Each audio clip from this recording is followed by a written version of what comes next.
दोस्तों नमस्कार, मैं जगन्नाथ गौतम सियासती हिंदुस्तान चैनल पर आपका स्वागत है।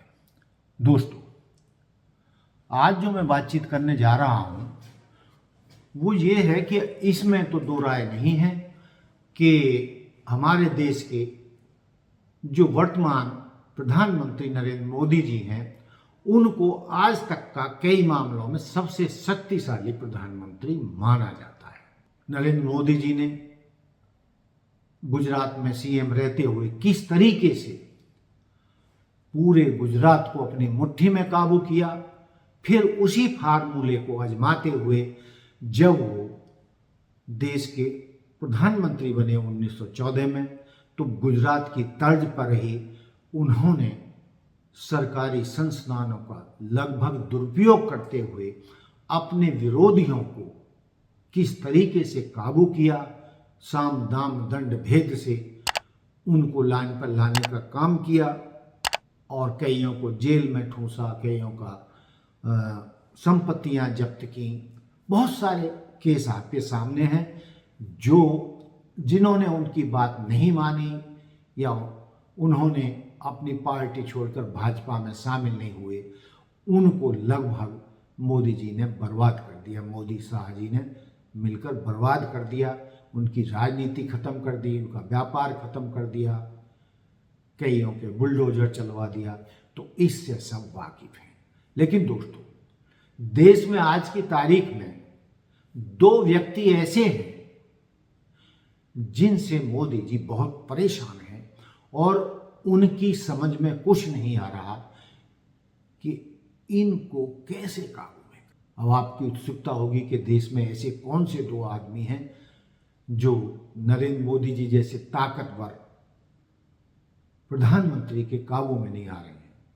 तो दोस्तों, एक तो संसद के अंदर हैं राहुल गांधी जी जो नेता प्रतिपक्ष हैं, और उनको काबू में करने के लिए मोदी सरकार ने उन पर दर्जनों मुकदमे लाद रखे हैं। कईयों में वो जमानत पर चल रहे हैं। यहाँ तक कि पिछले बार जब 2024 के चुनावों के पहले उनकी लोकसभा सदस्यता भी खत्म कर दी गई थी, उनका बंगला भी उनसे छीन लिया गया था और उन पर मुकदमे लाद दिए गए थे। लेकिन दोस्तों, पता नहीं राहुल गांधी भी बेचारा, ये युवक कहें या युवक तो क्या है, 50+ हो गए, किस मिट्टी का बना है, नरेंद्र मोदी जी के सामने घुटने टेकने के लिए तैयार नहीं है। घुटने टेक तो अलग रहे, बल्कि राहुल गांधी ने नरेंद्र मोदी जी और अमित शाह की नाक में दम कर रखा है और पूरे कांग्रेस को मिटाने के लिए जो दम भरते थे मोदी शाह जी, कांग्रेस मुक्त भारत की बात कर रहे थे। लेकिन दोस्तों, उनके लाख चाहने पर भी ऐसा संभव अभी तक तो नहीं हो पाया है और ना ही निकट भविष्य में ऐसा लग रहा है कि मोदी जी राहुल गांधी को राजनीतिक रूप से खत्म करने पर कामयाब हो पाएंगे। बल्कि हकीकत तो ये है, राहुल गांधी ने महात्मा गांधी के रास्ते पर चलते हुए कांग्रेस की नींव को नए सिरे से मजबूती देनी शुरू कर दी है और जो 2 पदयात्राएं उन्होंने देश की उससे तो एक उनका जो कद बढ़ा है, लगता है कि उनके कद का कोई कांग्रेस में तो नेता बचा ही नहीं है। बल्कि हकीकत में तो ये है कि देश में भी उनके कद का नेता नहीं है। और जो वो आरोप लगाते हैं कि वोट चोरी करके चुनाव जीते जा रहे हैं, यदि वोट चोरी ना हो तो भाजपा किसी भी राज्य में या लोकसभा में चुनाव नहीं जीत सकती। अब ये तो वक्त बताएगा कौन कितना सही है, राहुल गांधी कितने सही है। लेकिन जो वो कहते हैं और जो उन्होंने प्रमाण पेश किए हैं वोट चोरी के या मशीन हैकिंग के, वोटिंग मशीन हैकिंग के, तो उन पर अब आम आदमी को विश्वास होने लगा है कि शायद वो सही कह रहे हैं। और जो भी उन्होंने सरकार पर आरोप लगाए हैं या मोदी जी पर आरोप लगाए हैं, जनता उन पर भी अब विश्वास करने लगी है। अब दोस्तों, ये वीडियो लंबा ना हो जाए तो मैं अपने दूसरे पक्ष में आता हूँ कि वो दूसरा आदमी कौन है जिससे मोदी जी बहुत परेशान है। दोस्तों, उस शख्स का नाम है सुब्रमण्यम स्वामी। सुब्रमण्यम स्वामी कौन है? सुब्रमण्यम स्वामी कानून वेता हैं, संविधान के ज्ञाता हैं और विद्वान आदमी हैं। उन्होंने देश विदेश में विश्वविद्यालयों में पढ़ाया है और दुनिया भर में उनके पढ़ाए हुए विद्यार्थी बड़े बड़े पदों पर हैं। और यदि राजनीति की बात करें तो सुब्रमण्यम स्वामी जी सांसद रहे हैं और पूर्व मंत्री भी हैं, वित्त मंत्री रहे हैं, तो उनकी काबिलियत पर कोई उंगली नहीं उठा सकता। लेकिन अब उनकी उम्र ज़्यादा हो गई है, लगभग 85 साल के वो हो चुके हैं। लेकिन दोस्तों, वो जिस तरीके से मोदी जी की बखिया उधेड़ते हैं, उनके खिलाफ सोशल मीडिया पे जो उनके इंटरव्यू आते हैं, वो चौंकाने वाले। वो दावा करते हैं कि चीन में भी उनके कुछ पर्सनल वीडियो वहाँ की सरकार के पास है। अब पर्सनल वीडियो की मैं क्या बात कर रहा हूँ ये आप समझ ही गए होंगे। और उसी तरीके के सबूत मोदी जी के डोनाल्ड ट्रंप के पास भी बताए जाते हैं और इजराइल के पास भी बताए जाते हैं, जिससे कि मोदी जी पर दबाव डालकर ये देश अपना उल्लू सीधा कर रहे हैं और मोदी जी को दबाने का काम कर रहे हैं। इस तरीके की खबरें अभी हाल ही में आई हैं कि किस तरीके से मोदी जी एक सेक्स स्कैंडल का हिस्सा रहे हैं और वो सोशल मीडिया पर भी, चैनल पर भी इस तरीके की खबरें चल रही हैं, वीडियो आ रहे हैं और कहा जा रहा है कि आने वाले दिनों में अमेरिका के समाचार पत्रों में उन लोगों के फोटो भी छपने वाले हैं जो भारत के बड़े नेता हों या और देशों के नेता रहे हों, जिनको एक अमेरिकन माफिया किस्म का आदमी इस तरीके के सेक्स सुविधाएं उपलब्ध कराता था।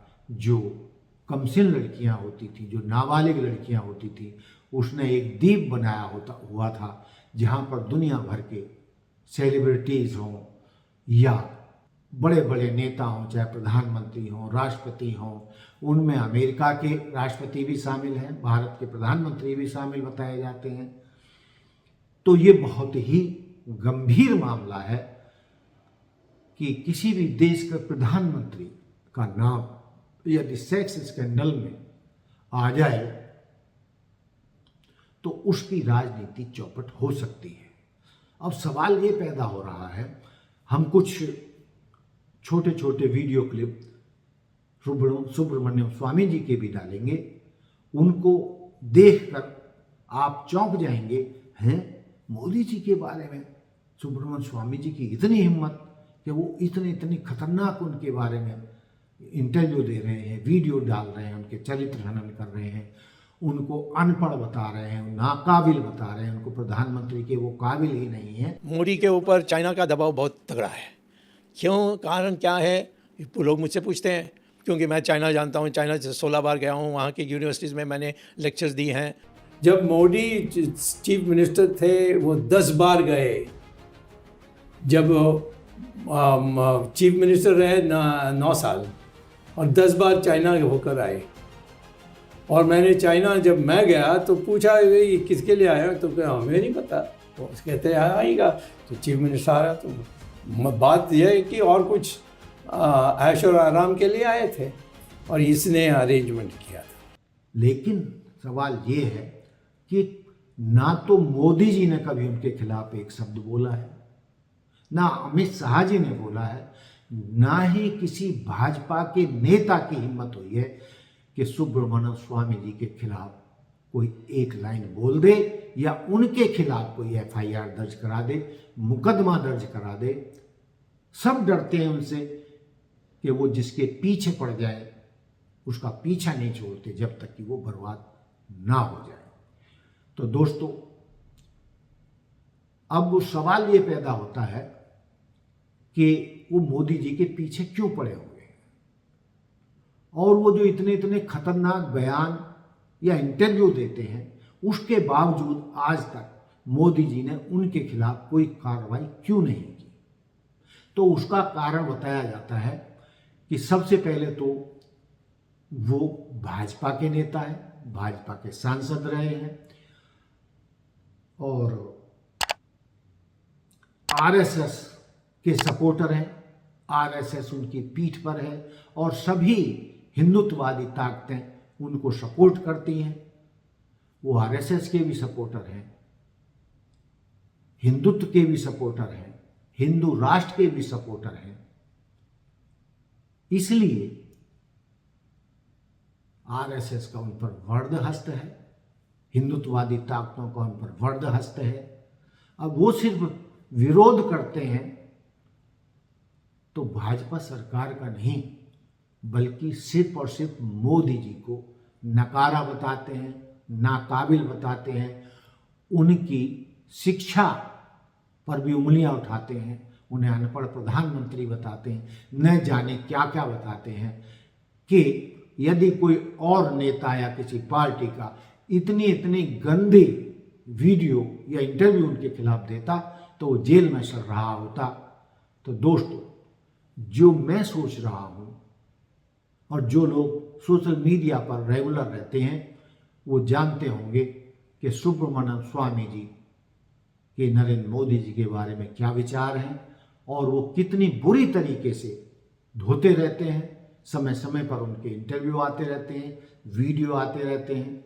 लेकिन दोस्तों, ये 8वां आश्चर्य है कि ना तो अमित शाह जी ने कभी उनके खिलाफ एक शब्द बोला, ना नरेंद्र मोदी जी ने उनके खिलाफ एक शब्द बोला, ना ही किसी ने किसी भाजपा नेता की हिम्मत हुई कि उनके खिलाफ बोल दे, ना ही भाजपा के आईटी सेल की हिम्मत हुई कि सुब्रमण्यम स्वामी के खिलाफ कोई एक शब्द बोल जाए। तो मुझे तो दोस्तों ये 8वां आश्चर्य लगता है और मेरा मानना है कि देश के सैकड़ों हजारों लोगों का ऐसा ही मानना है कि चूंकि सुब्रमण्यम स्वामी जी के पास सभी बड़े नेताओं की लाल फाइल है और लोग उनके पास पहुंचाते हैं और भाजपा के लोग वो बताते हैं कि भाजपा के लोग ही नरेंद्र मोदी जी की सारी पोल पट्टी खोल के उनके सामने सबूत सहित पहुंचा देते हैं और उनके पास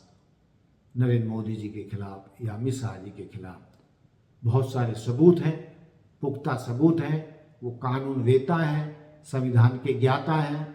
इसी के साथ दोस्तों मैं अपनी इस वीडियो को यहीं पर समाप्त करता हूँ।